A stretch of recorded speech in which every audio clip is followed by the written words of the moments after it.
Hi everyone, Justine Froelker here, author, speaker, and certified Dare to Lead Facilitator. And we're going to continue this little mini series on language. So last week we talked about begin again. This week we're going to talk about the word why. So I am super passionate about teaching the power and the difference of the words that we use. The words that we use when it comes to our own self-talk and the words that we use when it comes to the people that you love and the people that you lead. So I teach a lot of this in my trainings and workshops because it's so powerful. And it's not uncommon that a lot of people be like, I literally heard you in my head. It's like you sit on my shoulder and like, change that language. Like, is that what it's really needs to be? Like you keep me in your pocket and like, I kind of keep you accountable in the way you speak to yourself and the way you speak to others. So what I want to talk about this week is the word why. I wrote a blog post on this a long time ago, and I'm sure I've done a video on it. My hair is probably a different shade of red.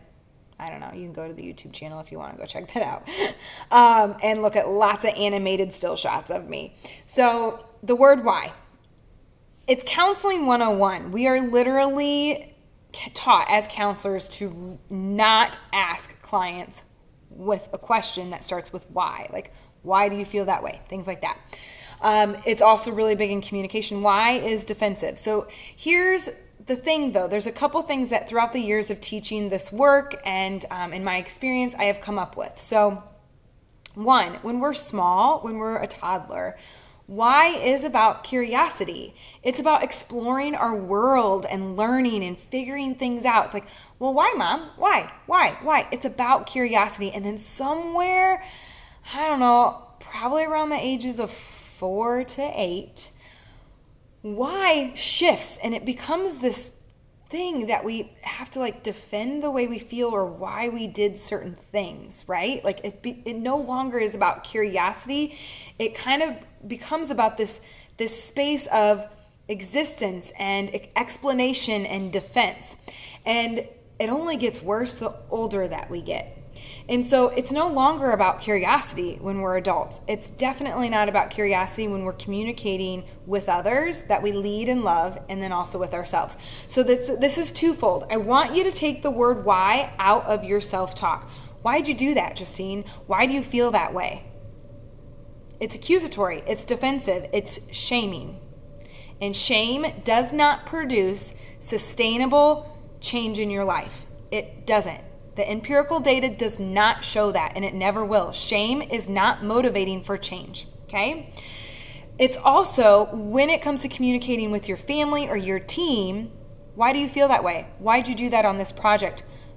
You know, like when you ask things in that way, with that word, defenses go up, and whatever flies out of your mouth after that, the person's not going to be able to hear or receive because they are now trying to figure out how to explain themselves away, how to defend how they feel or what they have done.